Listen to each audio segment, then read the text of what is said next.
Nice to meet you. I'm Sierra. I'm upstairs. Go. Okay. We're good otherwise? I think so. All right, cool. I'm gonna go check in. We're expecting, I think, 2 more. Okay, thanks. I would just say if you can move your equipment here. I mean, we still have 20 minutes for proceedings start, but I was gonna say, where did you want that moved? just Oh, on the here. other side. Thank you. That way we just clean up a little bit. Yep. I think we're still expecting a couple more things. I'm gonna go check on them. That's right, exactly.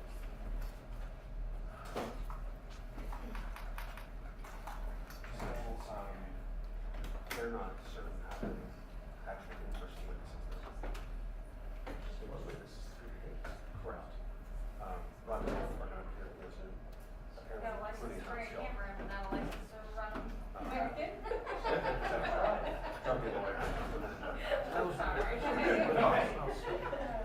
You want to do that? At least that's what they think. This is a weird one. This is not like a defense prosecution thing, so hopefully it's a little unfair. I don't know how it's going to operate. This is technically it's not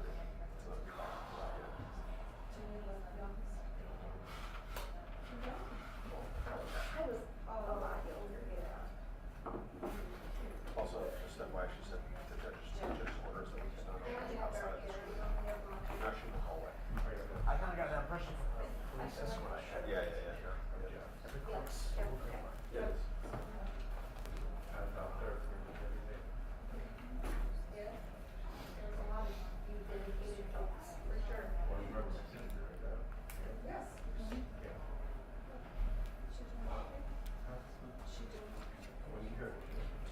What's that? There are interested parties here. There are interested parties here right now.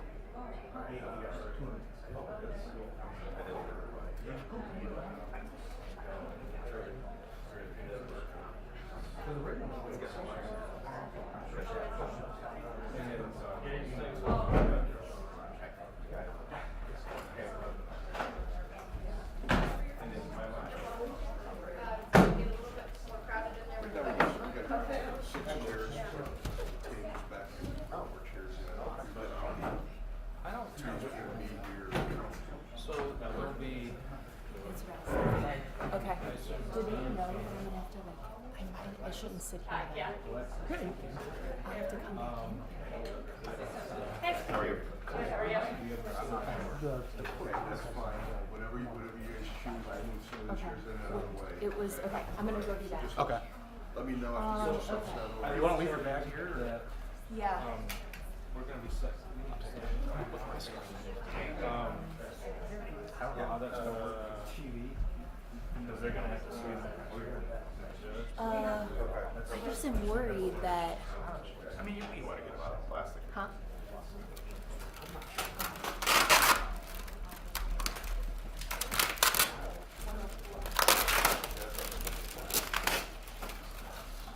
Do you have your stuff back in the car here with the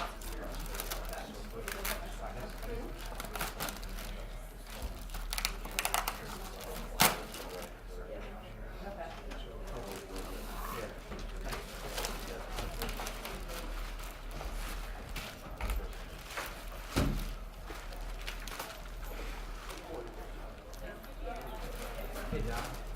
Got there a easel or anything? Oh, she wouldn't find one.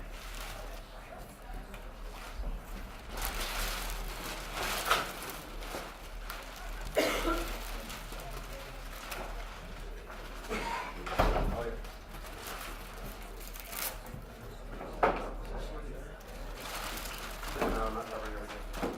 That's a new policy.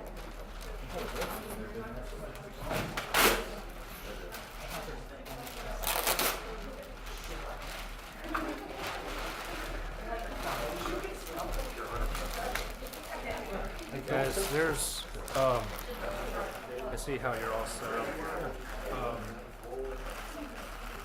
There's going to be some timelines that are going to be referred to throughout. I don't know how you guys are going to see it. Okay. So, Are you gonna put these on an easel? Is that the idea? well, if they got If they have one. and then we may have to do one at a time. Okay. You know, if I don't know, but I don't want to miss it, but I don't know how you're going to get to it. I appreciate you thinking of that. She's got something right there. She doesn't.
So what I think we'll do is we don't.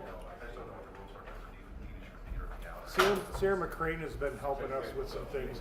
She would probably be a good person to ask that of.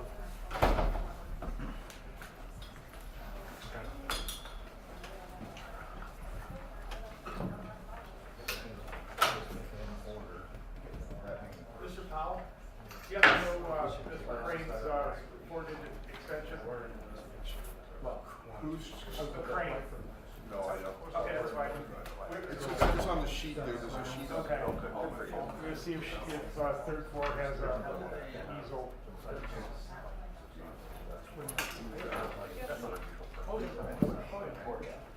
But I would have done it.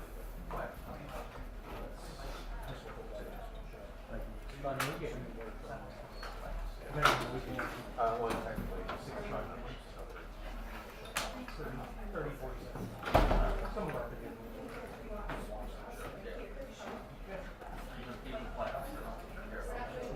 no, as long as we're not. Everything else is slip of life should be in there. I've got a multi-plug here. But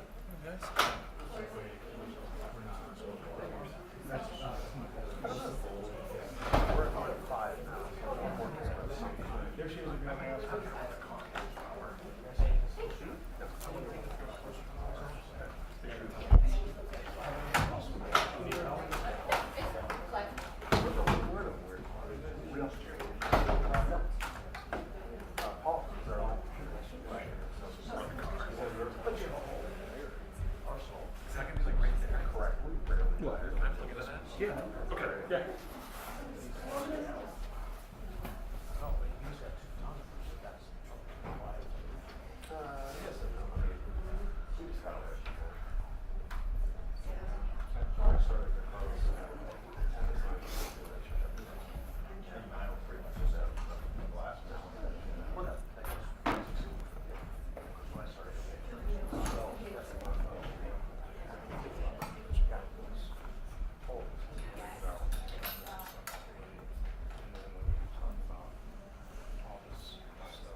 Right now, I'm hoping 5. So that means not sitting in the box. Yeah, five in person. Okay. We have more. I mean, the witness list is pretty long, but a lot of it's cumulative, and this is not a criminal trial. It's a civil trial. So I'm hoping that we're only going to have to go through this. We may have to use more, but I don't know the answer. What's your best guess on how long this will go? It could be done today, or it could be done 6 weeks from now. I mean, it really, I don't know. We're scheduled for 3 days. Personally, I hope we're done 2. But you just don't know. You know, I don't know how many trials you guys have been to, but it varies. Depends on what people say. I can tell you my first witness is sick.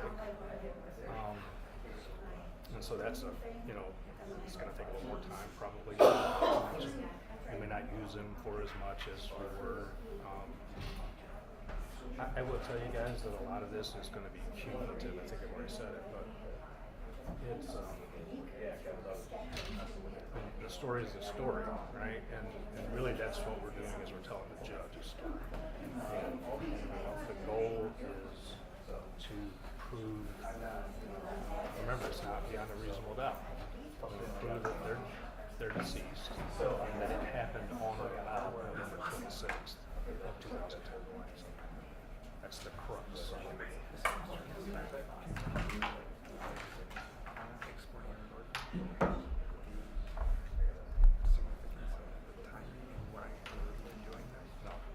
I can talk about stuff like that afterwards.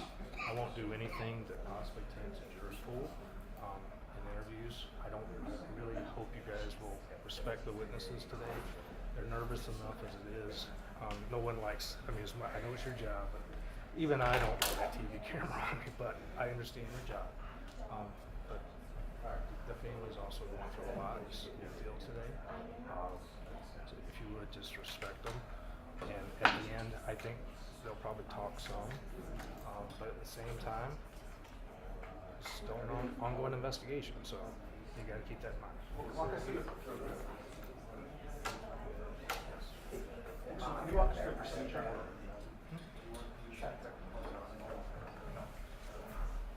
Can you walk us through the procedure? He has a Fifth Amendment right. Sorry? He has a Fifth Amendment right. I didn't know the trial. I don't think statements. So it's not adversarial. It's not adversarial. Not by me. Is he participating? Yes. I'm assuming he's been served with everything. No one's trying to exclude him. But this is not about him. This is about Mr. Boyce. And them being, their story being told to a judge and a judge making a decision, hopefully, that, you know, that she declares him deceased. That's what we're hoping for. So right now, I don't know what you guys know. I don't sit. okay, good. I'm not animated, but I don't sit.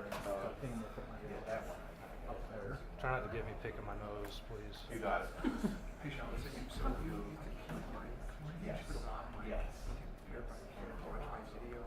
He's appeared for these hearings via Zoom. I don't know. I haven't talked to him. I think the attorney for the children has spoken to him. I don't No, want to the only, speak to him. the only place they asked not to was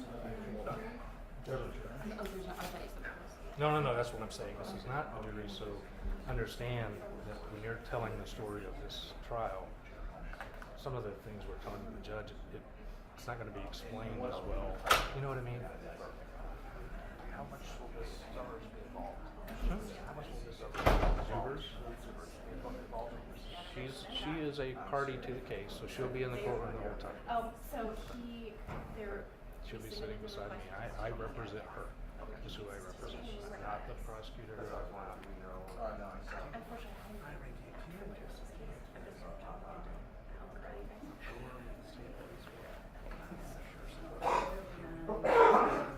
Of course. Yeah, no. I think you. Yeah, Well, I don't know what you know. The judge doesn't want my. The judge doesn't want my.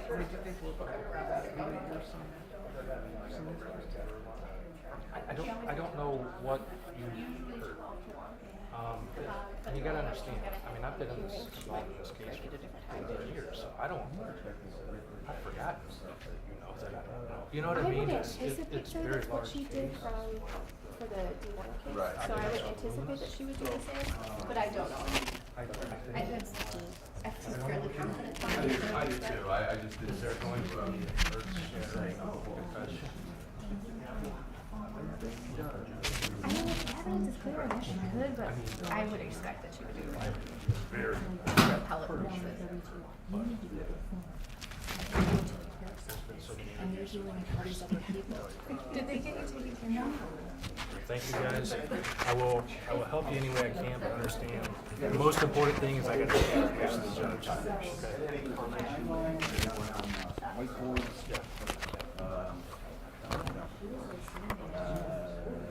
they have easels.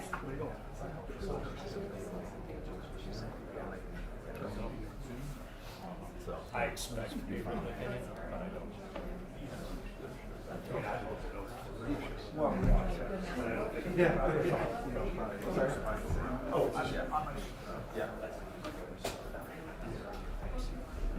Wherever you need to put that. I feel the same way about Sean Payne.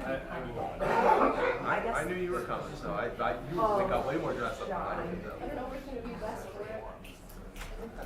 Or you, unfortunately for these guys, it's probably going to be. I guess I could do it like this. The problem is I can do it. I think for now, That's right. just hold it. It's stiff because it's cheap. Yeah. Let's just. They look like they're all on. Yeah. This Okay. is right here. Wherever you Yeah, want. no, it looks Okay. like everybody's on. This has a red light on. Do it one more time, John. Yep. Thanks. Who's this one here? Thank you. Who's this? Who's this here? That might be called, maybe. Is this you? Is this your live? Yeah. I think you have a low battery light on, Oh, okay. just in case. You know what, I'll put these with it. Yeah, I mean, if you're not gonna need them, I can also just take them so they're not in your way. Scroll and everything. So I'll wait. I don't think I'll write anything. If I do, I'll call you. Okay. Or you got my text. Just text me. Thanks for the time. It just says it's out. Yeah, I was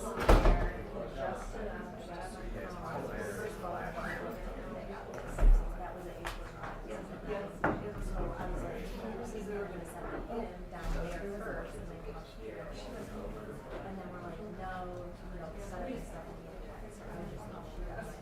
Who sits there?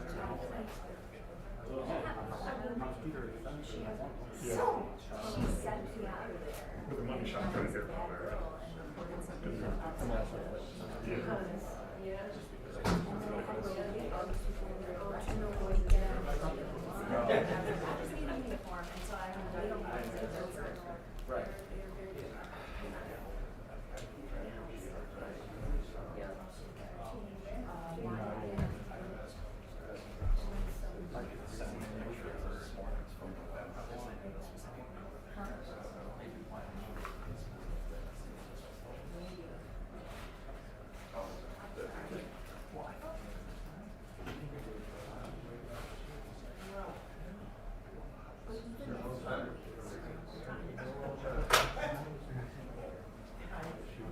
Media, you ready? Yes.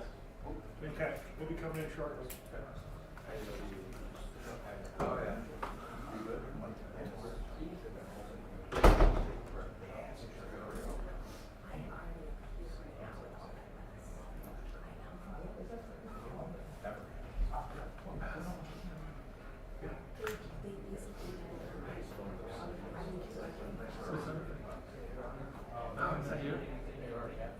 Oh, yeah. so I'm in there like a camera phone because we're Yeah, obviously this is double a camera. booked and the baby's looking at it. It's Sophie Biggs, is that right?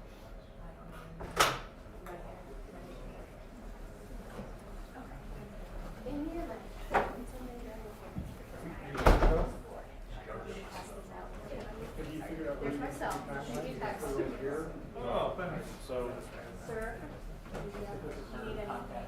The only thing I know to do, and I didn't put this up yet because I didn't know. I wanted to check with you. I think the only thing I can do is put the time on here. so it's closer for cameras or? No, this is what I'm talking about for them. I hate it.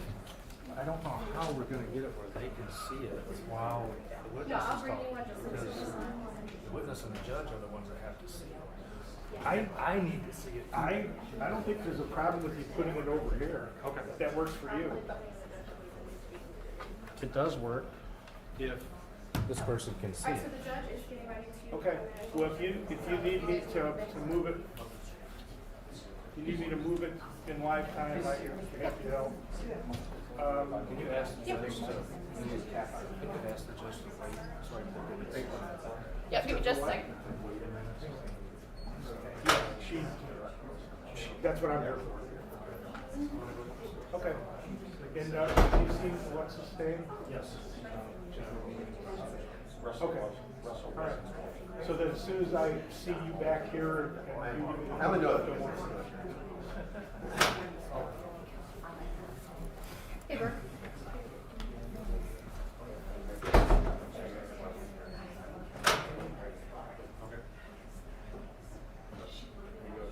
Good, how are you?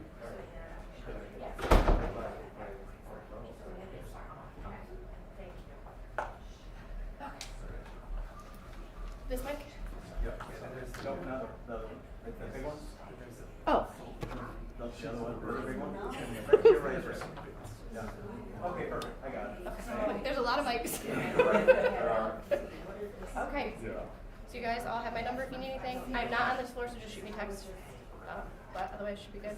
We are just waiting for the person to get logged in and get everybody settled. You said there was 2 more coming? I think this is it. Oh, good.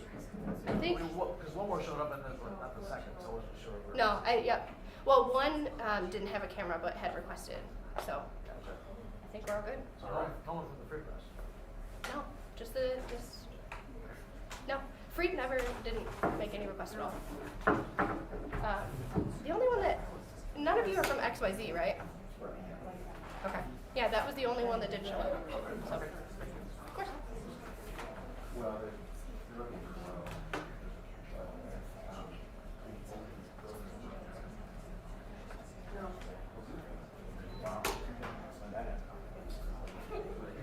Oh. About a year ago, I didn't know it was that long. Oh, was it? Maybe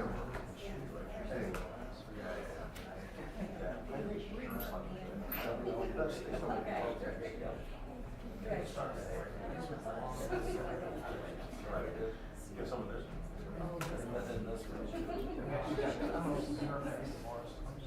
I just know that name, but never. And then it was split. Oh, okay. Time in between. That's right. Paul talked remember sometimes some of it is about how you guys recovered that time. Yeah, it's weird. It's like a partial pool where you guys sit this way. It's like all pools and then the rules of the Yeah.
I just laughed. The lady was like, then she had to go get somebody to sign off on it. I was just like, okay.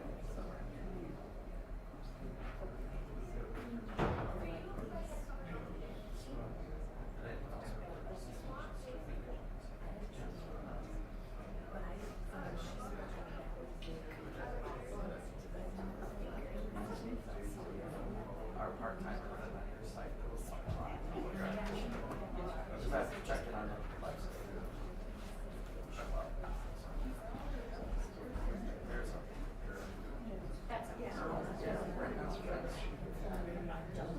I don't know this. They'll fill it out.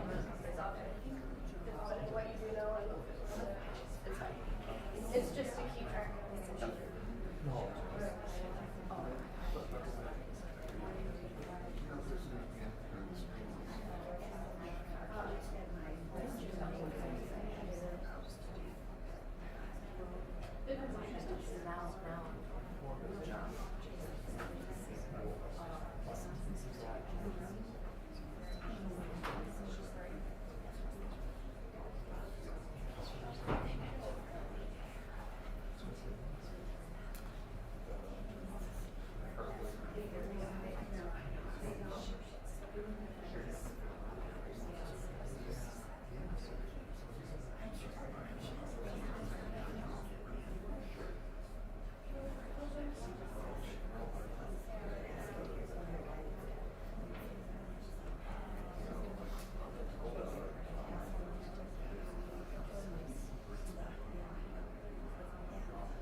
they have their bike right next to it. Right, exactly.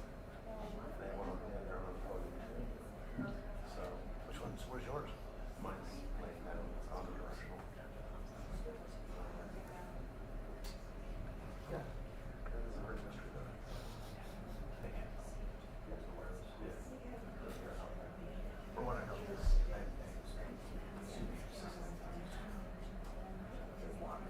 That was my quote. I feel like I'm left behind. By someone else. Yeah. That's right.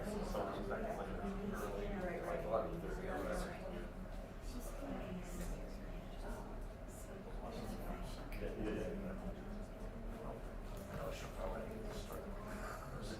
There you go. Yep.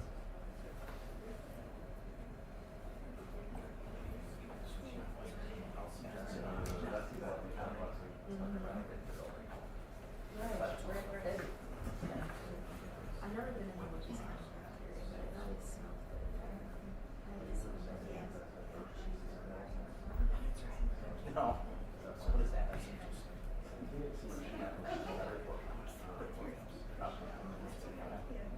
I'm not that would affect the person's voice or not.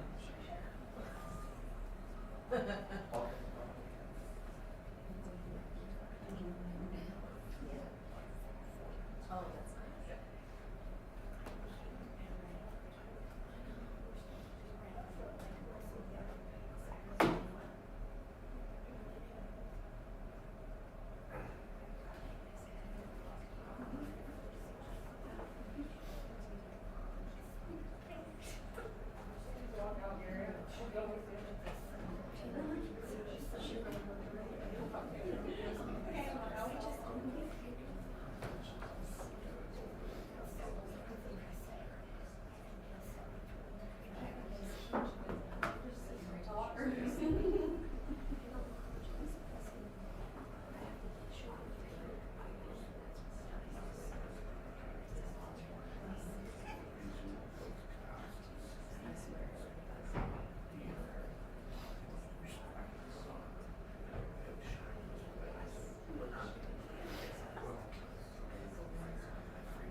Just check and see if we're ready to go.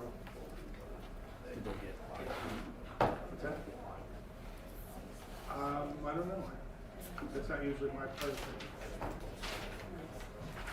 Oh, till we get, jail? Sure, come on back.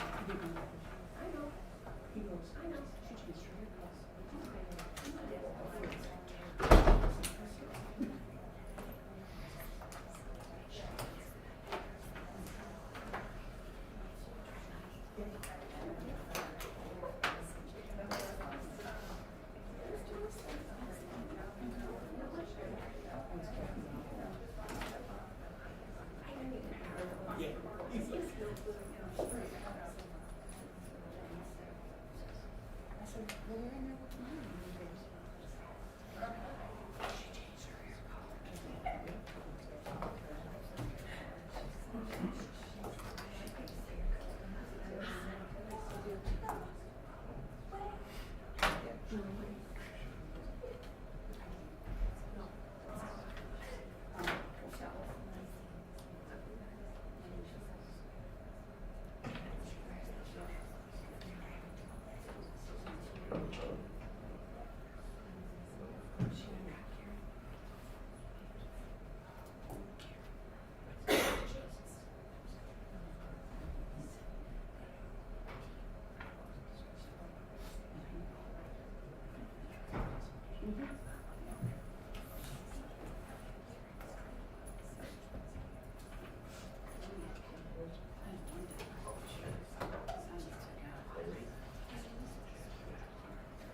You are in the meeting now.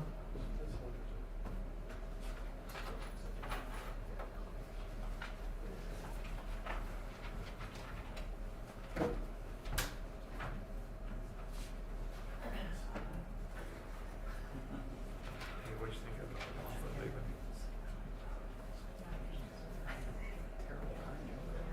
I think good for him now. I think he hated it. Whenever I saw him, dude, he always complained. Yeah. Yeah. Didn't he have like a health scare? Yeah, like because of stress. 2 years ago, I think. Yeah. So it's probably the right move for him. Yeah. Pushing the person in his house. That's what they could think about himself on somebody.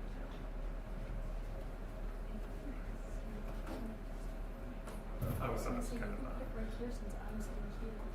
Well, If you angle it. it depends on how low they can see. I don't think it was a hit from that far.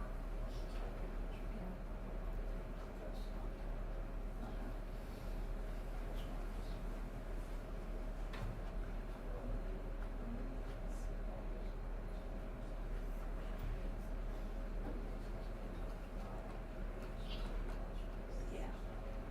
Yeah.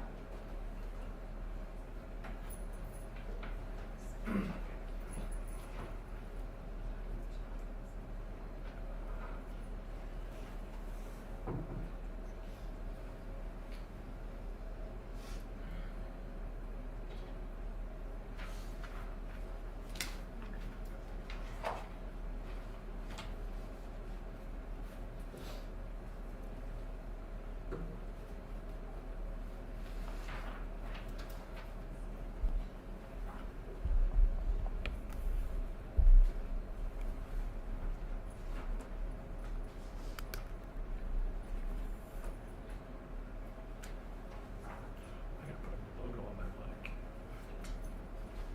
Oh, there's so many bikes up there.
All rise, please. Probate Court for Lenawee County is now in session. The Honorable Catherine A. Sell presiding. Thank you, you may be seated. This is the demand of the Skelton boys, file 53020ML, 53021ML, and 53022ML. Thank you, Ms. Kudron.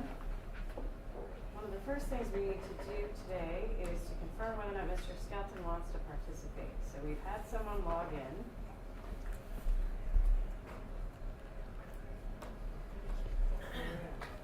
All right, good morning. Could you give us your name for the record, please? Tanner Skelton. Thank you. All right, well, he's here and ready to go. Here. Did you wanna, They told me that okay, they told me I had to refuse here, and that's it. There we go. very good. Okay, please raise your right hand. Do you swear or affirm to tell the truth, the whole truth, and nothing but the truth, so help you God? Yeah. Thank you. All right, Mr. Skelton, you have the opportunity but not the obligation to participate in today's hearings. But I did want to make sure Right. that you had that opportunity. So you're welcome to tell me for the record now if you'd like to stay or go.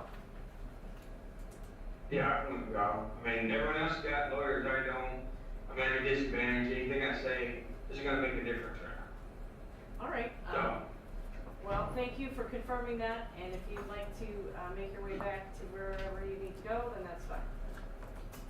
I mean, Very good. All right, appearances from the rest of our participants, please. Bert Castleberry on behalf of the petitioner Tanya Zuvers. Your name for the record? Tanya Zuvers. Alexis Stang, P86700 on behalf of Andrew Alexander and Tanner Skelton. Thank you. All right. thank you. Yeah, thank you. Okay. So one of the things I did also indicate today was that we were going to be on YouTube. I have not done that yet, so let me do that before you begin your opening statements there, Mr. Kessler.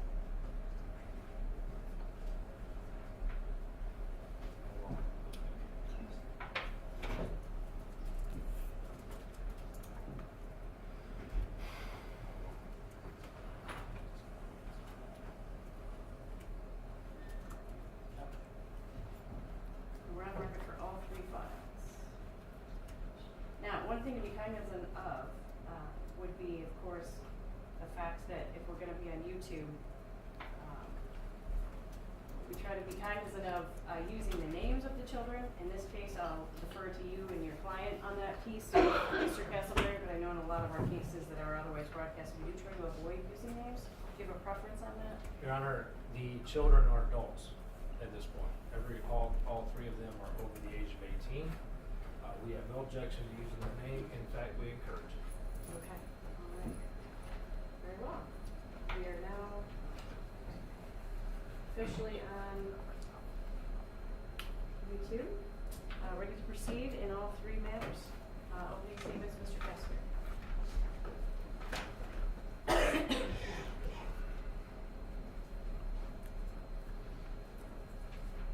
Your Honor, because this is a bench trial, I do not have a long opening statement.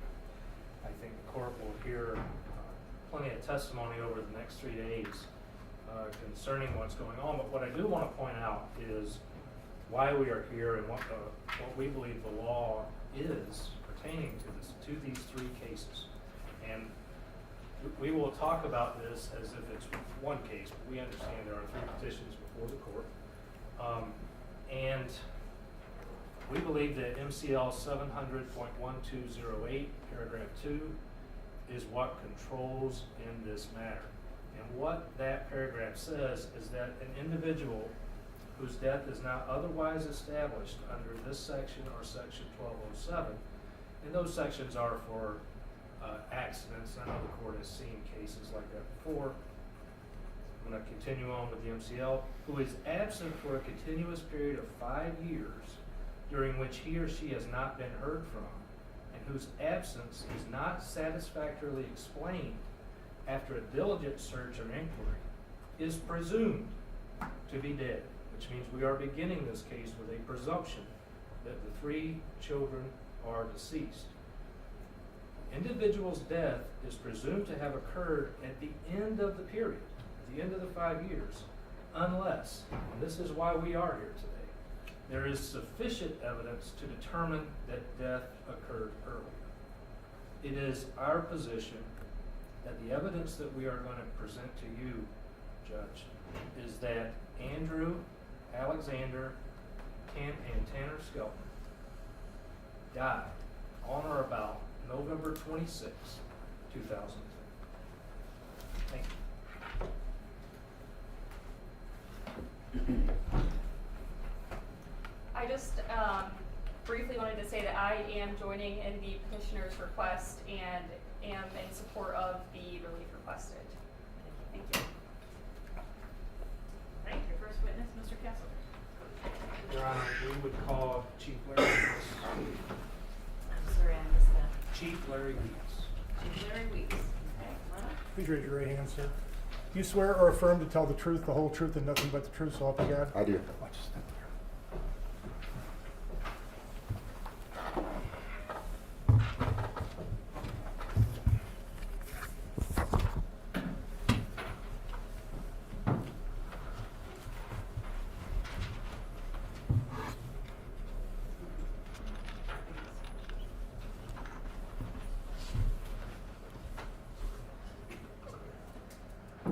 morning, Chief. How are you? I'm doing okay, sir. I understand you're a little under the weather today. Is that accurate? Yes, sir. I want you to understand, I know there are TV cameras here, but what's important is that the judge can hear what you're saying. If I don't say something loud enough, clear enough, or you don't understand something, stop and ask me to repeat it, and we will make sure you understand the question, okay? Yes, sir. Also, I know you brought a water bottle with you. We understand you're not feeling well, so if you need to take a break, also just let us know and we will get a break for you, okay? Thank you for that. Please state your name for the record. Larry Weeks, LARRYWEEKS. And where are you employed? I'm currently the Chief of Police for the City of Eaton Rapids. How long have you been the chief there? Just over 11 years. 11 years. Where did you work before that? I was a Chief of Police for the City of Morenci. Morenci, Michigan, and Monterey County? Correct. And what training and experience do you have? In total, I believe I have approximately 36 years of law enforcement experience. I've been trained in a variety of different investigative techniques, basic law enforcement principles. Professional training I've attended would be Eastern Michigan University School of Police Staff and Command and the FBI National Academy. When did you go to Quantico? 2013. All right, so you were working in Morenci in 2010, is that right? That's correct. And did you have occasion to get to know the Skelton family? I was acquainted with them. When you work in a community the size of Morenci, approximately 2,200 people, you become acquainted with lots of people in the community. I lived in the community, raised my family there during the time I was there, so I was very connected to the community, so I was acquainted with them. I often saw Tanya and her family out at different locations. Yeah. Did there come a time around September of 2010, that you maybe had a little more contact with the Skelton family? Yes, in September of 2010, I received a message from the police department that Tanya had called. She was concerned because she relayed to me, once I met with her, that she was concerned that there was something going on with John in the sense that he had picked up the kids from school and had told the staff member there at the school that he was taking them on vacation. She told me that the staff member told her that the interaction seemed odd. His demeanor was odd, and that he was taking her children to Florida. We spoke about that. I did some quick legal queries, and it was my assumption that if his intent was to deprive the mother of the children, that he was violating the parental kidnapping law. I was able to reach out to John by telephone eventually and threatened him with arrest if he did not come back. At the very least, sit down with Tanya and have a conversation with her about where the kids were going to be and what the whole plan was. Just a formality, but do you recognize the petitioner in this matter? I do. And is that the Tanya that you're talking about? Yes, sir. And she's sitting in the courtroom to my right? Yes. So it's your understanding in this September incident that were they divorced at that time?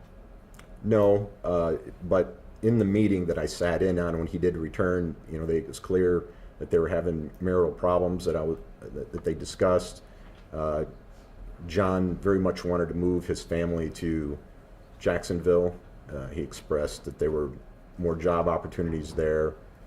His family was located there. He believed it would be a better place for them to continue, their family's life there.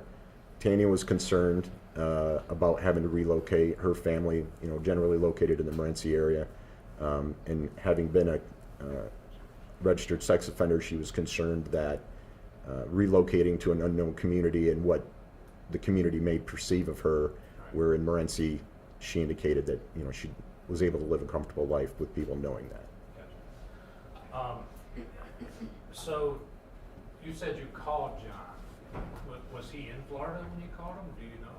I don't know specifically where he was at the time that I called him, but he did return. I don't want to testify to a time, but he did return in a reasonable amount of time, I would say, and met with us at the police department. Chief, we understand that all this happened 15 years ago. I appreciate you not guessing, and we don't want you to guess, but we also understand that some of this has been a long time ago, so if we have to, if you just tell us the story as you remember, okay? Yep. So do you know what ended up happening? Did he end up taking kids to Florida? The kids to Florida? At the conclusion of the meeting, John took Andrew and Alexander with him, and Tanner, to my recollection, Tanner stayed behind with Tanya. Okay. Do you know if there was anything more done with that? I urged both parties to seek resolution in civil court so they could be more clarify their custodial matters on paper. Because I in that position, I really lacked any authority to take more action than what I did. Right. Is it your understanding, though, that a judge in Florida ordered the kids to come back to Michigan? Yes, it's my understanding a judge ultimately ordered John and the children to come back, and then the proceedings continued here in Lenawee County. Okay.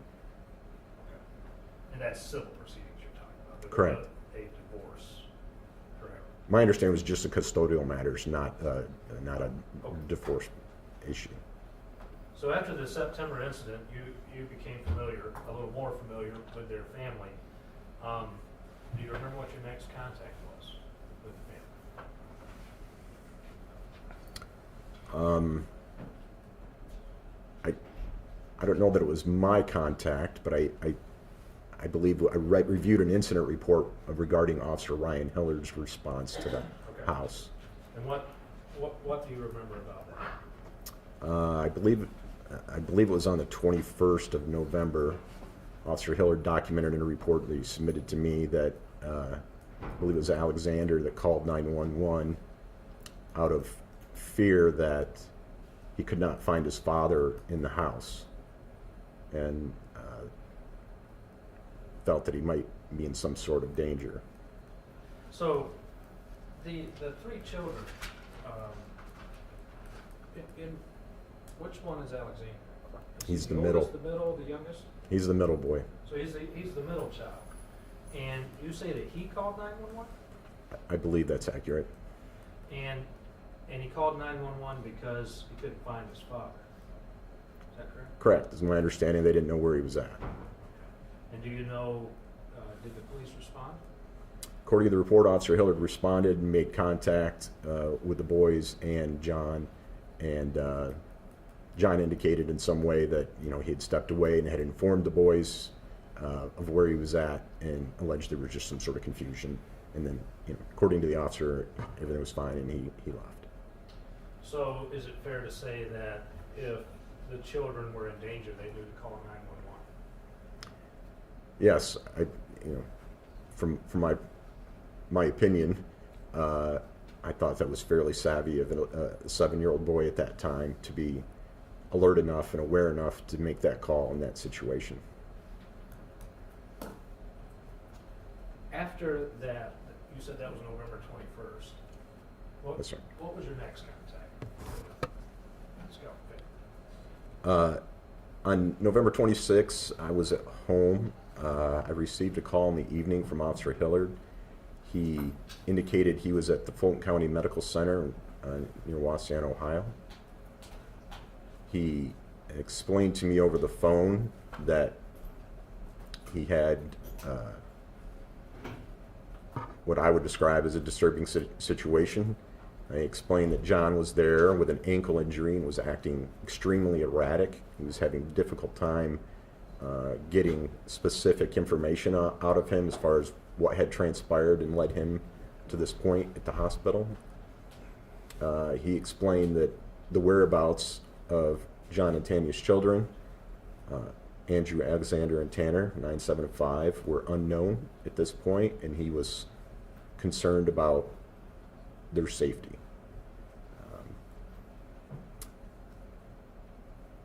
Did he bring up the name Joey and he went on to explain that the best he could get from John was that they were with a woman by the name of Joanne Taylor, and Joanne's husband was, his name was Mark, and he was a pastor. Did Mr. Skelton say anything about suicide or trying to kill himself? Yes, and that it was implied that's how he injured his ankle, and it was his intention to harm himself. Ultimately, secured a ride from a family member after the failed attempt to the hospital. So it's fair to say he failed to kill himself. What your understanding? That's what he described. So then what did you do next? My notes, I had that you went to the NCPD to meet with Officer Hiller. Is that accurate? Correct. I explained to him that once he cleared the hospital, we would meet up at the police department and make some decisions about next steps. He explained to me that he had been in contact with family members. They'd been over to the home. Family members had already forced entry to the home in an effort to look for the children, and that the house is in a complete state of disarray. And I wanted to look at the situation and assess it myself, so we went over to the house again. What did you see there? I agreed that the house was in disarray. Glass and cabinets had been broken. Electrical cords to the appliances had all been cut. There was a Bible laying on a table in the living room with a verse circled. Officer Hillard informed me that a notebook had been turned over to him by a family member that had been located at the residence, that based on the way he read it, he believed to be a suicide note. I read it. I concurred. Yeah, may I approach the witness?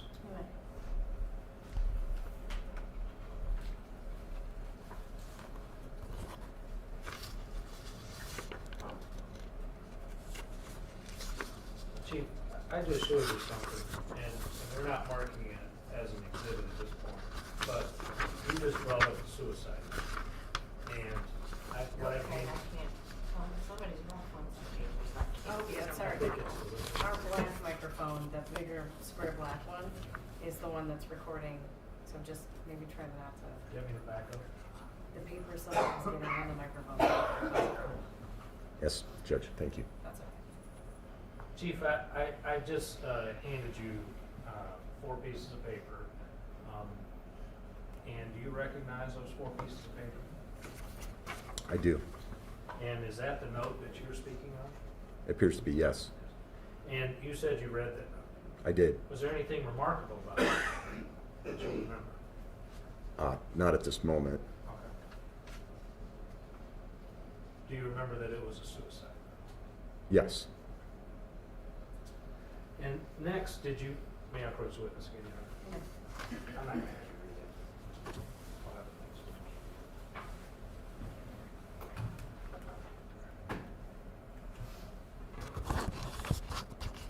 Chief, next, did you meet with a Charlene O'Brien? Well, there was one additional thing we found in the home that I wanted to mention as well. There was, Officer Hillard explained when he entered the home, there appeared to be a noose hanging from a second-story balcony. Okay. And he had moved the noose because it was tied to a door handle, and when he needed to clear the house to look for the children, he had to move the noose to be able to get in the room. But he restaged it for me to show me what it looked like. And that was Officer Hillard. Yes. So the house was in a complete disarray, destroyed. Correct. There were broken glass, you said? Yes. Broken cabinets? Yes. And then what appears to be a noose and a suicide note, right? Yes. Next, did you meet with a Charlene O'Brien? Once we completed our you know, my assessment of the information there at the address on Congress Street. We returned to the station. Let me stop you for a second. When you say Congress Street, is One- that the Skelton home? Yes, Okay. 112 East Congress Street. Thank you. I don't think we ever put that in. Thank you. That's okay. We returned to the office, began discussing next steps. While we were there, excuse me.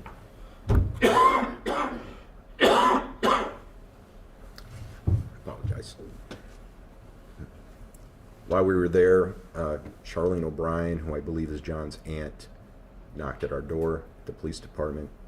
She presented me with a suitcase that had a laptop in it. She explained that John was on the computer often, and she said that John earlier in the day had come to her house and Lisa Kern's house across the street from hers and dropped these items off, along with other personal items, including the boy's toothbrush, and gave them to her, gave these items to them. So you're saying that you were told that John Skelton went to Charlene O'Brien's house and Lisa Kern's house, and this is November 26, 2010. Correct.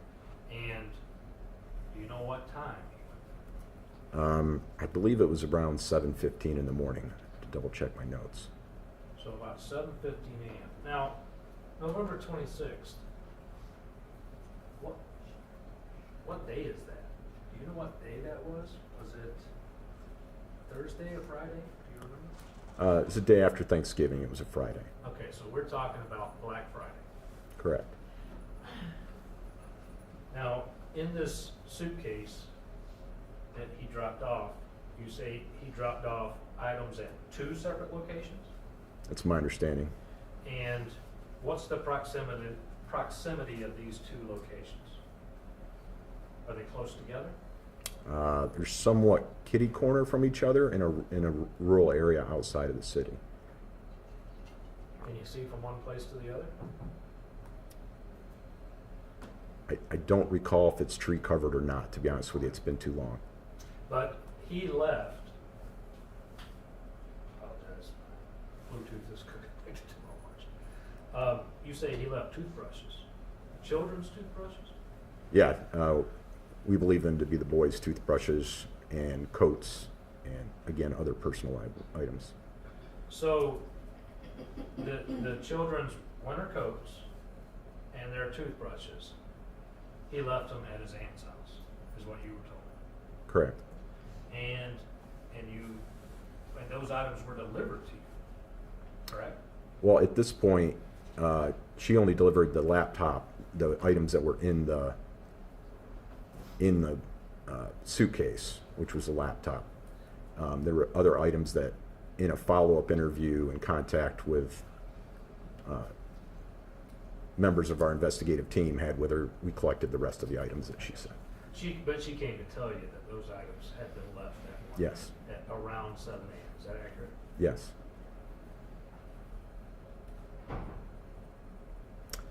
When she gave me the laptop, she said that I could do whatever I needed to do with it, anything that would help potentially locate, the boys and bring them home. So at this point, it's your understanding that these 3 children are missing and there's no plausible explanation as to where they're at. Is that accurate? Yes, particularly after speaking with, a relative of John's, who indicated that, to the best of her knowledge, the boys weren't with any family members here in the area on his side. So having had Tanya and family members, from that side of the family indicate they weren't there with anyone there, and then of course anyone on John's side of the family, that was making our concern grow even more. Are you familiar with the term exigent circumstances? I am. And would you agree that exigent circumstances are when there's something so important that you have to take action to try to, for safety? Yes. Right? And so you did look in that computer, right? Yeah, being fearful for the life of the boys, I started the computer up, and it did my novice understanding of electronics as it relates to handling that device. I did some cursory searching and was able to find what appeared to me to be that email addresses set up for one Joanne Taylor were accessed by that computer. So you could see that an email address for Joanne Taylor had been accessed from this computer owned by John Skelton? Yes. Yeah, well, and then later on in the investigation, once a more thorough forensic analysis was done, we were able to link the email address being created at the IP address commonly used by John. So that more directly linked it to him. So I know we're both novices when it comes to computers, but we do understand. Tell me if I want to know if you agree with me on this. The IP address is for the location of where the computer's located, right? Is that accurate? How it's connecting to the internet? Yeah, it's kind of like a physical address for electronic device. And so what you discovered through this forensic examination is that the email account for Joanne Taylor was created at the same location this computer's been used before. Is that accurate? Yes. And is that address, physical address, Congress Street in Morenci? Well, the IP address is known to be used at that address of 112 Congress Street. Thank you. So in other words, the email account for Joanne Taylor was created more than likely at Congress Street in Morenci, Michigan. Yes. Now, I know that Officer Hillard had spoken to Tanya, and what time, do you remember what time the children were supposed to be returned to her on November 26, 2010? I believe it was 3 p.m. in the afternoon. Okay. And where, if you can remember, did John say the kids were? Or who were they with? Well, as I indicated, he had told Officer Hillard that they were with this Joanne Taylor, and he had also communicated that with Tanya via text message that the children were going to be late and that the kids were with a Joanne Taylor. Now, this is the same Joanne Taylor that you just testified that through a forensic evaluation is determined that an email address for her was created at John Skelton's home. That's my understanding, yes. And there's never been any discovery of a Joanne Taylor. No, in fact, as I believe I'll explain later, but as our team grew, an investigative team grew, we had one team member that was assigned specifically just to do that, to attempt to locate the Joanne Taylor that was described, and no such person was ever discovered. And in fact, did you learn through part of the FBI's investigation that John Skelton even questioned whether he was Joanne Taylor? Questioned himself, is that accurate? That's true. And made statements to the FBI that he needed to know 95% sure whether he was a child killer or not because he remembered them being with Joanne Taylor. That's true.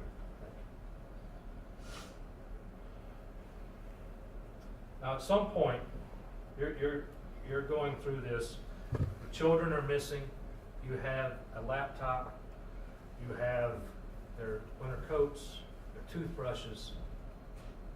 How are you feeling? Are you worried about them? Yeah, we had, after Charlene O'Brien's visit, we began distributing more broader, what we call BOLs in law enforcement, be on the lookouts for Joanne Taylor, any alleged vehicle description that we had, anything like that. We've done some preliminary searching through a law enforcement information network to try to locate anybody with a, that possibly might match that. We just were running into dead ends. And it was clear the case was going beyond the resources that I had at the Morenci Police Department, and certainly due to the apparent imminent potential threat to the boys, I made the decision to contact the Michigan State Police Operations Center and initiate an Amber Alert. So after that, you had other agencies helping. Yeah, shortly after that, as a matter of protocol, my understanding now, shortly after that process is initiated, I received calls from the Federal Bureau of Investigation, the Michigan State Police, and the National Center for Missing and Exploited Children. All three organizations advised they were willing to come assist with our investigation, ask brief details, and my response to all of them was, yes, we're happy to have your support, and they all dispatched personnel to our location to assist. So you just named 3 organizations.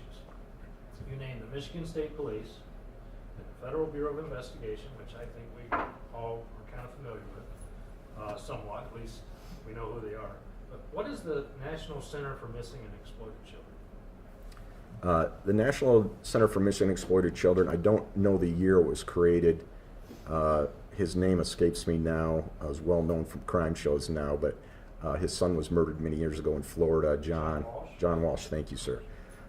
John Walsh spearheaded the creation of the National Center for Missing and Exploited Children, and that program assists with a variety of different things related to missing children, age progression photos. They can analyze photographs of abused children from all over the country and potentially link them together. They have investigative support that they can render. They had what they call I believe an ATOM team member was on the scene with us, assisting us. And at one point we traveled and met with them and did a brief presentation on this case to a variety of investigative experts, psychologists, and presented our case there to them. And so they got involved.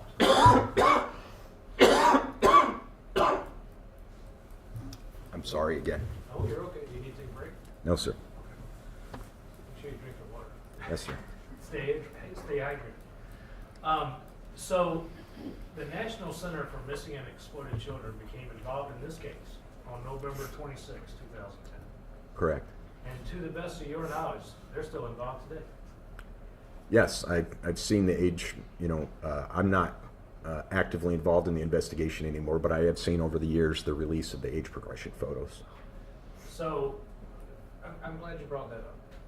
When you say age progression photos, even back in 2010, once this Amber Alert gets issued, there are pictures sent out of what these children look like, right?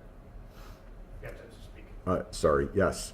We created our own missing flyer initially, but once they got involved, the flyer evolved. And even, I think you said you left Morenci, was it 2012? When did you leave as chief? Late November 2013. 2013. So every year on the anniversary of this, did you have flyers created? To my knowledge, they do that as a matter of course of action. You say they. The National Center for Missing and Exploited Children. But did you see those photos distributed?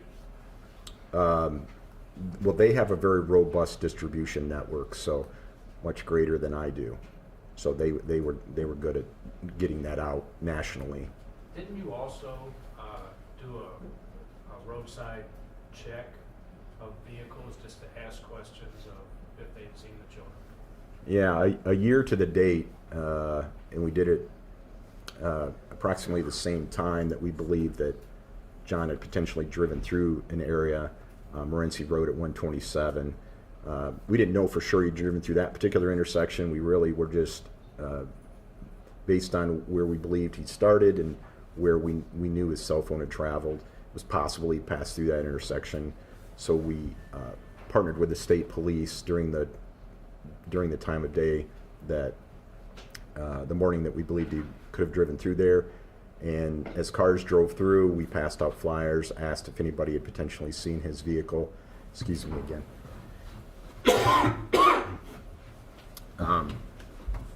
Unfortunately, we weren't able to develop any leads out of that. But it's fair to say, as long as you worked in Morenci, you never stopped looking for these children. That's correct. And you never found any sign of life of these 3 children, is that correct? That's correct. Now, let's get back to the laptop. talk about Skelton's internet, when I say Skelton, John Skelton, his internet activity under the exigent circumstances. There was the Joanne Taylor email account. Were there other accounts? Yeah, there was a Cafe Mom account. What is Cafe Mom? It is well, I don't know if it still exists, to be quite honest, but it was a website, like a blog. It was for moms to support one another, coordinate, recipes, play dates, share aspects of child raising, whatever they could do to support moms. Okay. So you found a Cafe Mom account on there?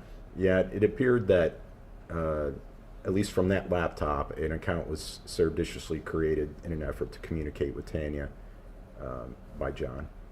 So it appears that John Skelton created his own Cafe Mom account. Yes, pretending to be someone else. And he was using that account to talk to Tanya Zuvers? He was communicating with her through the messaging system. And you said surreptitiously.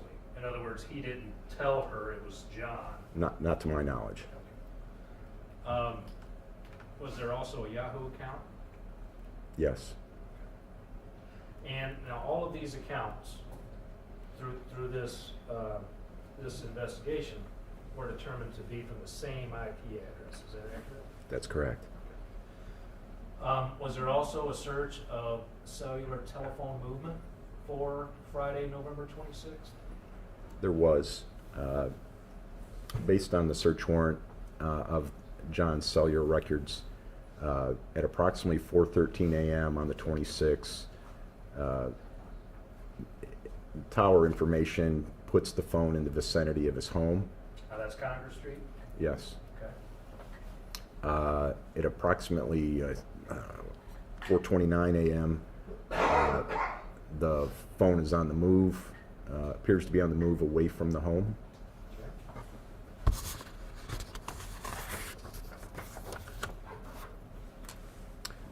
At approximately 5 a.m., his phone hits off a tower near Pioneer, Ohio.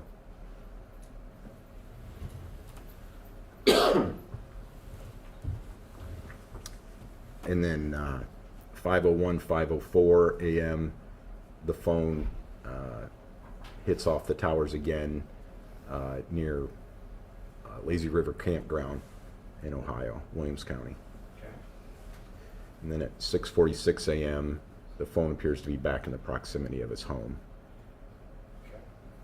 So it's your understanding that through whatever visitation arrangement that Tanya and John had the three boys on Thanksgiving and was supposed to deliver them to Tanya at 3 p.m. on the 26th. Is that correct? Yes, my understanding. I don't recall at this moment if that was dictated by court order, but that was certainly the arrangement the two of them had. Okay. And so the time that you're talking about, you just went through 4:13 a.m. on November 26th. So this is time that the three children were with John Skelton. Is that correct? That's correct. So, and to your knowledge and through your investigation, there was no one else at that house. Well, I guess I would have to back up. It's my understanding the children were with him. At some point, they are no longer with him. I guess I don't know for sure, when that occurs. Right, but what I'm saying is, from your investigation, you would agree that that was his visitation time. Correct. Correct. And during his visitation time, when Tanya is not there with him, and to your knowledge, no one else is there, correct? Correct. He left his home at around 4:30 in the morning, correct? Correct. And he came back sometime around 6:45. Correct. And during this time, or at least his cell phone, right? That's correct. Because that's what you're tracking is the cell phone. Well, we did speak to a witness, Christy Schaefer, who indicated that she had gone by John's house about 5 a.m. and had stated that she did not see his van at that location. So we we do know his phone is not at the residence and the van is not at the residence at 5 a.m. Thank you, Chief. And I know that it's 2025 today, but this happened in 2010, right? That's correct. And what happens in 2010 on Black Friday? Well, people Generally, with yeah, stores. people are out shopping. Okay, so it's not unusual for someone to drive by the house at 5 a.m. on Black Friday. That's correct. And it's your understanding that that person just noticed the van wasn't there. Is that correct? That's my understanding. And who was that? Christy Schaefer.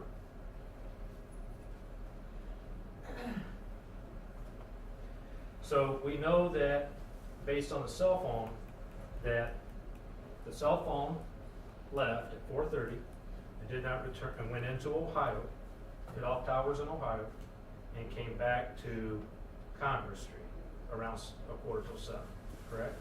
That's correct. We also know that a family member drove by the house around 5 o'clock in the morning and the van wasn't there. Correct. So it makes sense that the phone and the van were together. It'd be reasonable to surmise that. And somebody's probably driving the van, correct? Correct.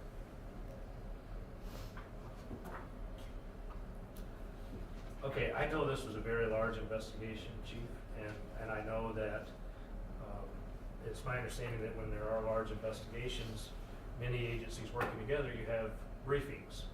Is that correct? That's correct. You have meetings with all the agencies and put a plan together? We met regularly. The dynamics changed. So we often had impromptu discussions about what the next steps were. But part of that is so that you're all not doing the same thing, right? Correct. And you want to use your resources as much as you can to investigate. Is that fair to say? That's correct. And did you learn of an interview with John Skelton at Toledo St. Vincent's Hospital? Yeah, we had learned that John had been transferred from Fulton County to St. Vincent's in Toledo. He'd been acting erratically, so they transferred him up there for further observation. We met as a team, made some decisions about what the next steps were, and ultimately determined Detective Sergeant Ed Price and Special Agent Mike Glennon would be sent to the hospital to potentially interview him and see if we could. What did you learn from that? During their conversations with John, he shared that he believed that the boys had been wrapped in a blanket and then placed at a old schoolhouse near Kunkel, Ohio. And at this stage of our investigation, we had a plethora of law enforcement in the area, and at the police department, which was our command post. And so we dispatched personnel and myself down to two different schoolhouses near Kunkel, Ohio. One was I don't know if it was an old elementary school, but it had been converted into residential living, and another was more of a historic one-room style. I don't know if it was one room, but one-room style schoolhouse. And we checked those areas pretty thoroughly, and weren't able to find the boys. Let me back up just one. I want to make sure I understand. John Skelton told the team that boys were wrapped in blankets and placed in an old schoolhouse in Kunkel, Ohio. Is that what you said? Correct. And so then a team was dispatched to search any schoolhouse in Kunkel, Ohio. Is that what you're saying? Well, he said an old schoolhouse, so we identified those two locations as being really the only old two schoolhouses, and we checked them. And what'd you find? Nothing.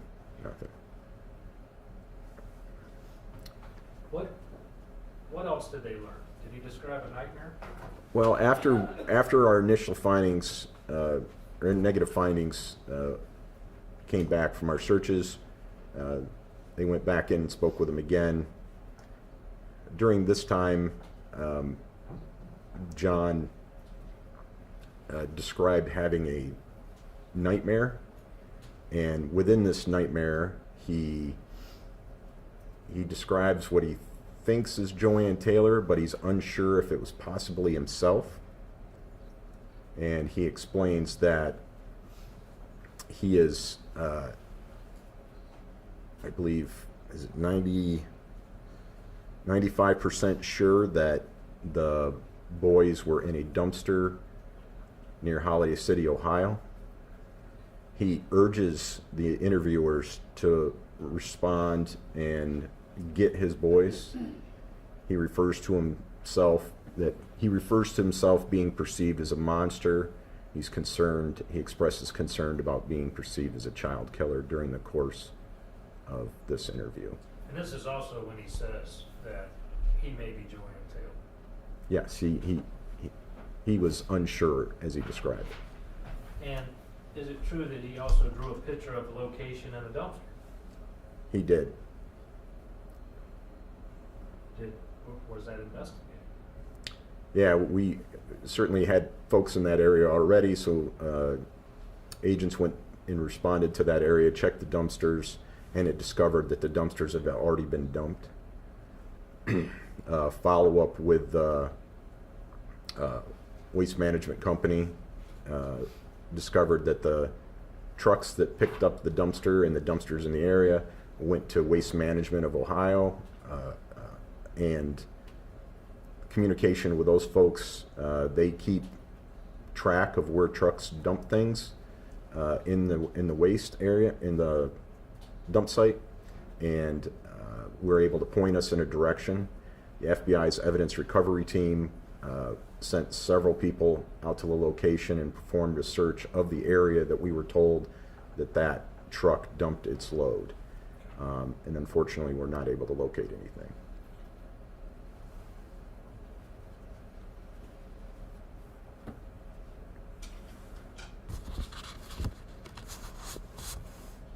Now, as this investigation continued, there were more search warrants done. Is that right?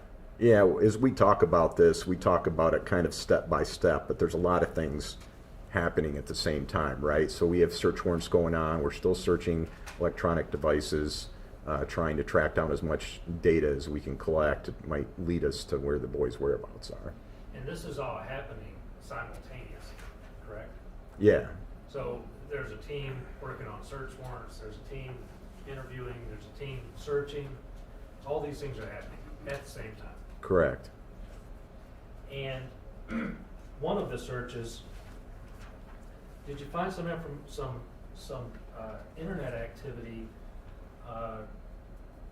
regarding poison? Yeah, a search of John Skelton's laptop showed search. I should stop. I don't recall if that particular was on his laptop or his other computer, but I do recall that a search of his computer discovered that there was a search for rat poison, and can rat poison kill a person? Did you say can rat poison kill a person? I did. Did you also find anything about breaking a neck or anything like that? We found he'd conducted a search on the 20th of November, how to break a neck and spine, spinal cord, and cerebellum. Okay. Was there also additional social media activity that you found? We found a Facebook post from November 24th where he states, and I quote, "I love my wife very much. May God and Tanya forgive me." Was there another one around on that same day, about 2.5 hours after that? Yeah, he messaged, I don't know their relationship in total, but a Herschel Ward, at least an acquaintance of his, that said he was killing himself tonight, but right now he was fine. Did you also find, is this also when you found out about the cafe mom and that he was actually communicating with Tanya? Well, that's when we discovered more thoroughly the records. We were able to retrieve more of the records related to that activity.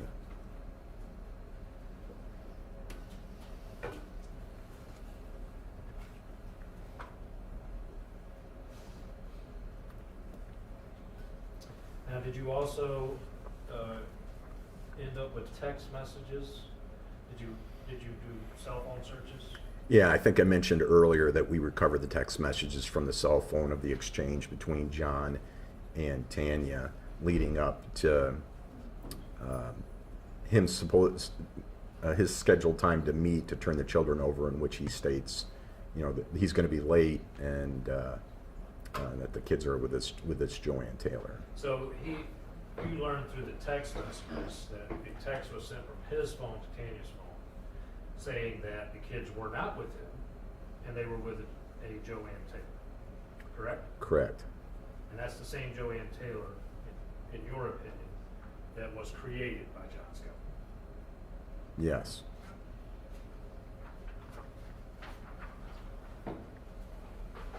Now, after we talk, I know that it's hard to keep it because everything's happening at one time. It's hard to separate out. But now I want to talk a little bit about the searches. I understand there was quite a massive search put together. Is that accurate? Yes. We began having local citizens and people from the area start showing up and just randomly searching city parks and areas where they thought the boys might be. And it became a little bit of a logistical challenge for us. I ended up meeting with then Fire Chief Chad Schisler. We discussed trying to create some organization to it, bring some focus to it. In addition, we had received complaints about people going on private property and things like that. So, the decision was made to try to organize that, and hopefully with some of the tips that we might get about a particular area, we could deploy a lot more people in a quicker time. And we had integrated with the fire department some officers from the area that would kind of help out if they saw anything suspicious or there was some concern. At our peak, I think we had about 425 volunteers that showed up for nearly a week. You also had multiple fire departments, correct? Yeah, we had fire agencies from all over the region. I couldn't even begin to list them now. I know Toledo was, or I read that Toledo was involved, is that correct? Yeah, Toledo Fire was involved as well. Now, I'm not submitting these as evidence, but do you recognize the things that I'm holding up?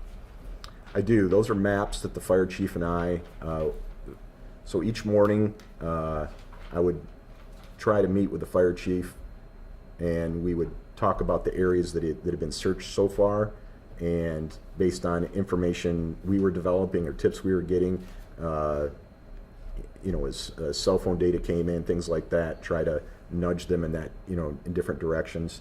And if we didn't have anything, if I didn't have anything specific to get to him, we knew that John's phone at least had left the house and had gone down to Holiday City, Ohio, and then at some point come back. So I had mentioned to the chief if we could do our best to literally search every public area, public roadway, public parks, publicly accessible locations in southwest Lenawee County, northwest Fulton County, northwest Williams County, and southeast Hillsdale County. And those are the maps we used to do that. You recognize it? I do. What is it? That was generated by the fire department. It was used to track all the volunteers, the teams they were assigned to, and many of the different search locations that they were assigned to. You would agree there's hundreds of pages here. It's a voluminous book. And this is when your team and multiple volunteers, you said 425, you searched all the areas where the cell phone tower hit, is that correct? As much as we could.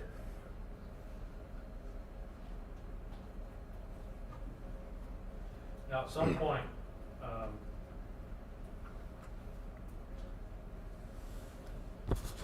there's a pastor, and the pastor is Donna Galloway. You familiar with Donna? I am familiar with Donna. What do you know about Donna Galloway? Donna, I don't know if she still is, but at the time was a pastor at a local church in Morenci, and she was acquainted with Tanya. And John. And John. Okay. And did she come in to assist your investigative team during some interviews?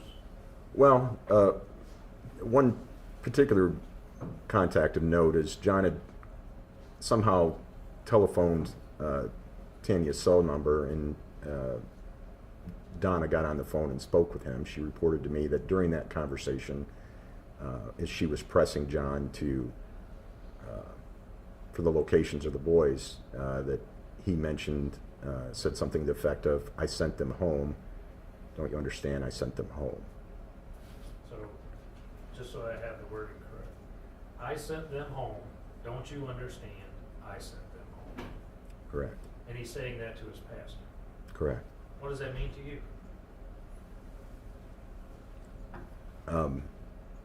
If you're asking my opinion, I'm asking your opinion. you're speaking to a person of faith, a person that believes in God. The impression it leaves me with is that he sent them to heaven. He murdered them.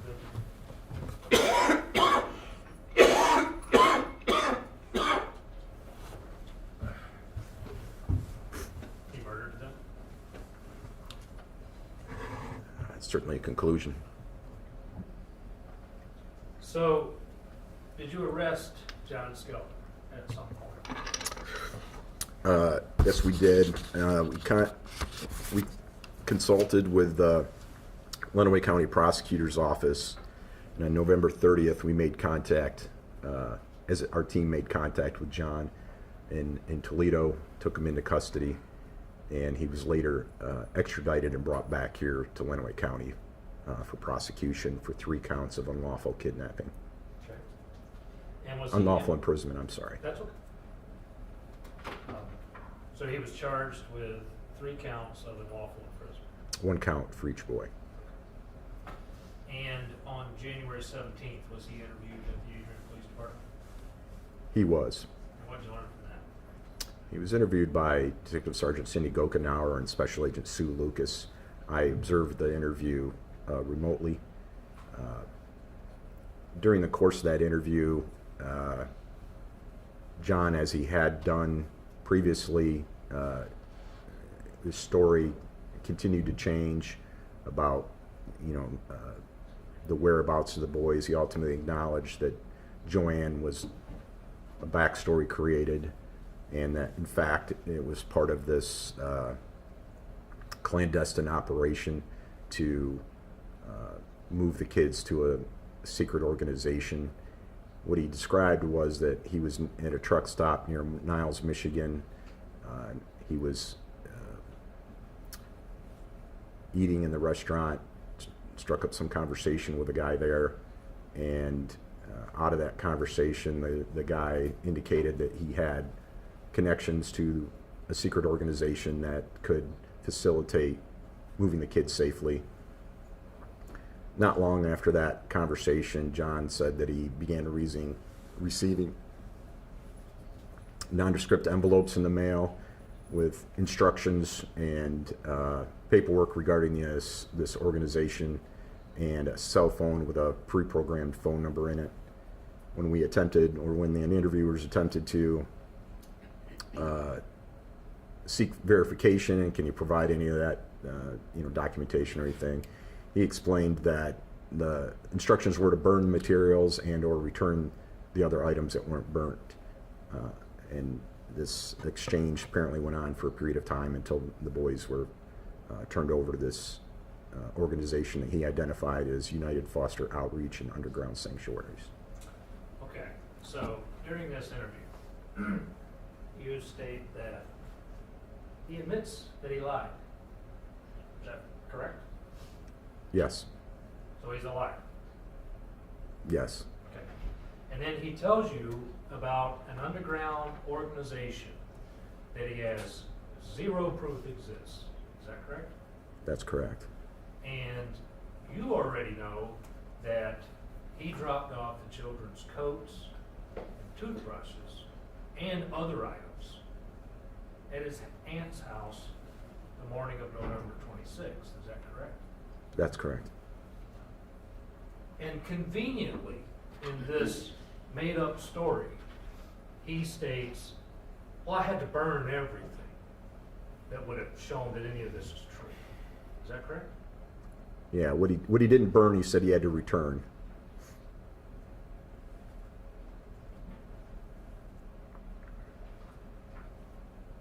So he wouldn't have any of the items available.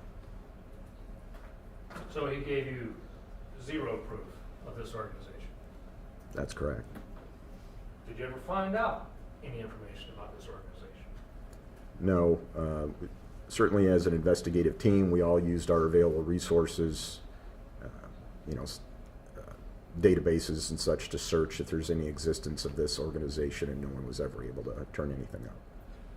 Do you believe John Skelton killed his 3 children on or about November 26, 2010?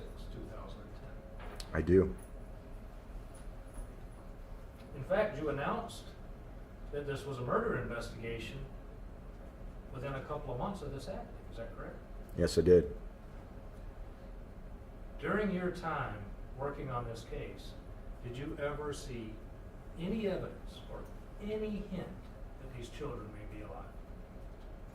No, I'm confident they're deceased. And are you confident that they were killed on or about November 26, I am. 2010? I am.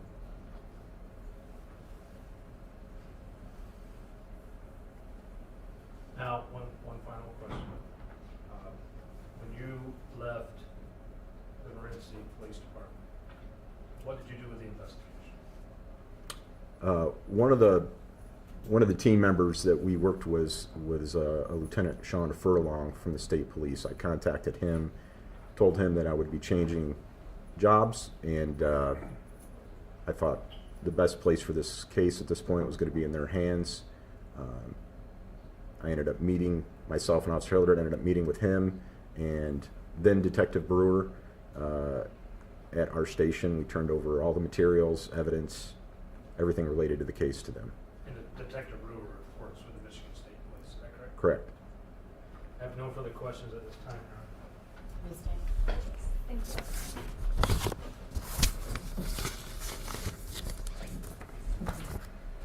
Good morning. Good morning, ma'am. Did you ever personally meet the 3 children at any point prior to their disappearance? Yeah, I was at their house one time, and I don't, off the top of my head, I don't recall specifically what it was, but I was at their house, and I believe it was Alexander was in this cool little police getup, and he was telling me how he wanted to be a police officer someday. It was a real,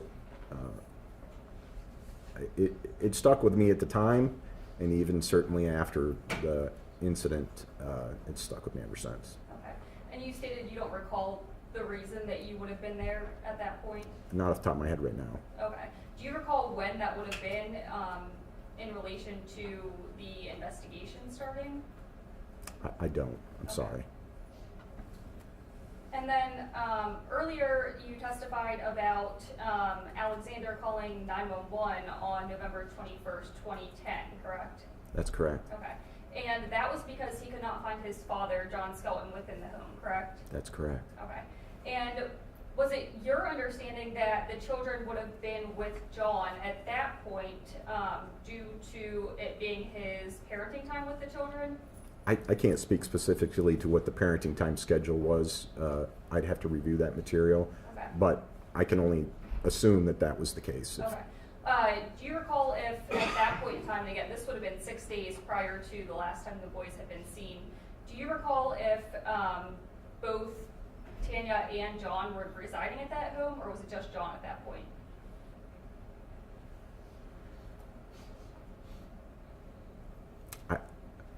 I think I know the answer to that question, but I'm not as confident with it to be able to provide an answer. Okay. May I approach?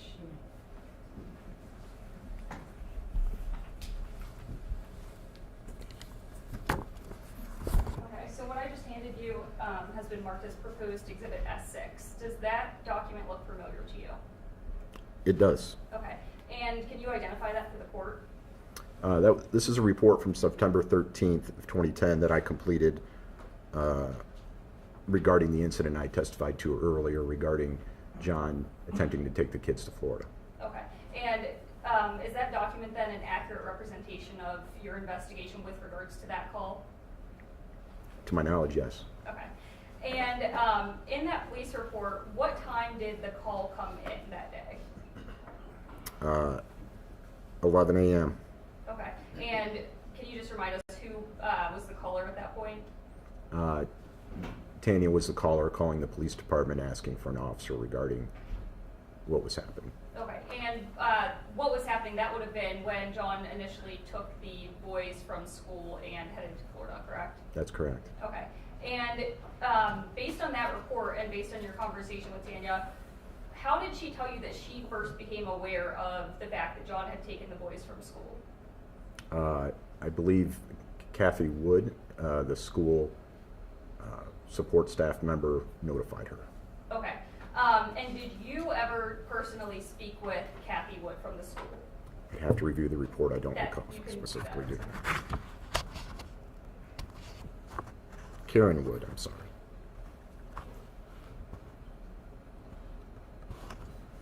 Yeah, my report indicates that I spoke with Karen at the elementary school in the office. Okay. And based on your recollection or report, do you recall why Ms. Wood would have called Tanya about the children being taken from school? Well, John had indicated that the records for the children may need to be forwarded to Florida, and that was one of the things that gave her concern that he was leaving with them. Okay. So is it your understanding then that Ms. Wood didn't necessarily have to call Tanya, but she did due to the just concerning nature of the statements made to her by John that day? That's correct. Okay. I would move to have that exhibit admitted into evidence. No objection. Thank you. It may be received. Would you like it published in the batch? I would. Thank you, sir. I'm not quite tall enough to get that from you. Was that S6? S6. Okay. And do you recall who the last person or people were that would have seen the boys prior to their disappearance other than John Skelton? My recollection is we interviewed Adam Johnson, a neighbor who had seen two of the boys in the backyard the day before they went missing. Okay, so that would have been November 25th then, correct? Okay. And did this man make any statements regarding what the children were doing in the backyard specifically? I think he just said they saw them back there playing, just Okay. hanging out. So nothing concerning regarding what he saw them doing in the backyard that day? No. Okay. And you testified that there had been that failed suicide attempt by John Skelton on November 26, 2010, which would have been the day the children had last been known to be alive, and that there was that suicide note that you testified to earlier. In your professional opinion, and based on the fact that you testified earlier that John is known to lie, do you believe that that was a real suicide attempt? I do. You do? Okay. Do you know how John got to the hospital that day? He was transported by a cousin or something, if I recall correctly. Okay. You testified earlier that John had drove a van, correct? Just in general? Yes. Okay. Was that the only vehicle that you had known John to own and drive? I recall him having a motorcycle, but the van is the only one I'm familiar with. Okay. And earlier you testified that the van was not at the home around 5:30 a.m. based on that witness that came forward and said that they had driven by that day and on the 26th and hadn't seen the van parked in the driveway. Are you aware of if the van was at the home in the driveway on November 26, 2010 at the point when law enforcement arrived? Well, I'm going to back up. You said 5:30 a.m. The witness provided us that they went by about 5 a.m., not Okay. 5:30. Okay. Was the van there later that day though when law enforcement arrived? As part of this preparation, ma'am, I'd have to look at the case files. Okay. That's okay. I do want to mention, if it appears that I don't recall that specific answer, I hope the court understands that the paperwork involved in this case is significant. There's just an enormous amount of material. So if I am unable to answer specific questions like that, just please keep that in mind. Okay, that's okay, and it was also 15 years ago, so I think Yes, that's ma'am. understandable. Do you recall if there was anything significant about the home on November 26th regarding the children's rooms when law enforcement had arrived? No. Okay.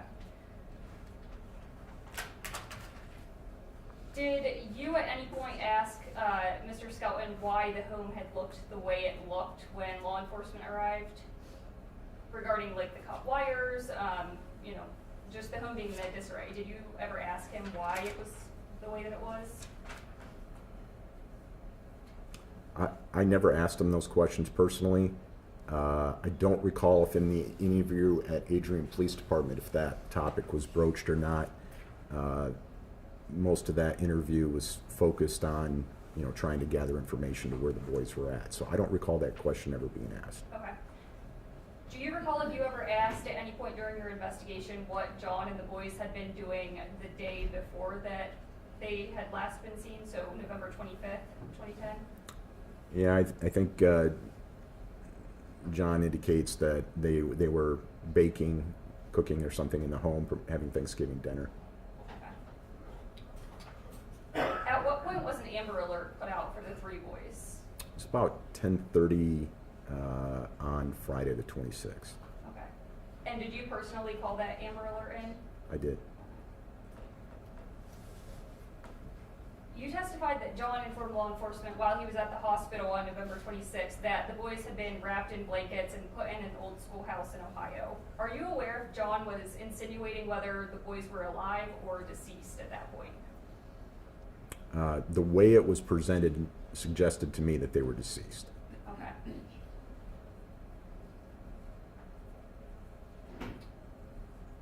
Was there any significance with Holiday City, Ohio and the Skelton family other than John making the statements at one point that the boys had been there in a dumpster? The dumpster where it was located was nearby a hotel where John and Tanya had done some excursions there, done some overnights as a couple there. Okay. And then regarding the statement by John that the children had been placed in that dumpster, were you under the impression that, again, he was insinuating that they were deceased at that point? Yeah, that particular part, I've listened to that interview, and that particular portion, he's very, of all the interviews, he's very emotional, very erratic during that part of the conversation, very emphatic that the responding officers get there quickly. Okay. So would you agree then that earlier on in the investigation, John Skelton primarily made statements to numerous people that would insinuate that he did in fact kill the 3 boys? Can you restate that question, please? Yeah. Would you agree that early on in the investigation, John Skelton had made statements to law enforcement such as the dumpster statement, such as the boys being wrapped in blankets and placed in an old schoolhouse, that would insinuate that he had killed the 3 boys early on? Yeah, I think those are 2 examples, but I think there's a number of things that suggest that as well. Okay. And then it seems like later in the investigation, and to this point, John is alleging that he didn't kill the boys and that he gave them to this underground sanctuary. Would you agree with that? Yes, John's story evolved a number of times. He did numerous interviews with the media in which he painted sometimes slightly different pictures of what he had done, the stories he'd given previously. Okay. Are you aware if John Skelton was employed at the time that the boys went missing? I recall he was driving truck, but in that moment, I don't want to say for sure. My best recollection is that he was not employed. He was currently unemployed. Okay. And then you testified that John said he had to burn certain items according to this alleged organization. They told him that he had to burn certain items. Was there ever anything found burning at the home when law enforcement arrived? No, we executed a search warrant of the property and to collect any potential evidence, and we certainly never found anything that would resemble what he was describing. Okay. Is there anything else that you didn't have an opportunity to testify to today that you feel is important or necessary for the court to know in this matter? nothing I can think of in this moment. Okay, I have nothing further, thank you. Any regret? No, Your Any reason we should not thank and excuse, Chief Weeks? Honor. Please. Yes. Thank you for your time and your testimony. Thank you, Judge. You are excused. All right, would you like to take a break, or would you like to go to your next witness? I would like to take a short break. Ms. Tang? I agree with that. All right, very well. We'll take a brief recess then. Your Honor, 10 till, is that enough time? Or 5 till? It should be. I've been informed that I've got another matter also, so it might end up being a few more minutes, but we'll let you know as soon as we can. Okay. So at least until 10:55.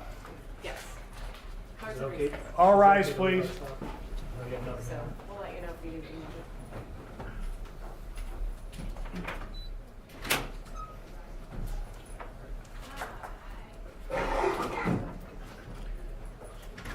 When we're in court, if you guys have any kind of an emergency, you need to go to the bathroom or take a phone call or something, just tap me and I'll let you get through this door.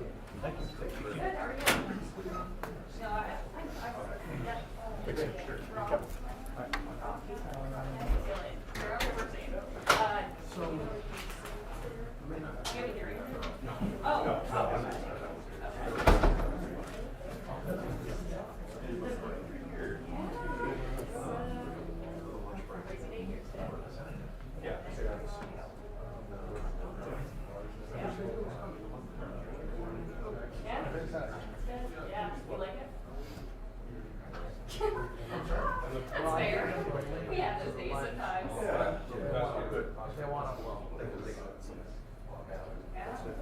Yeah, I agree. Last week I was too much coming in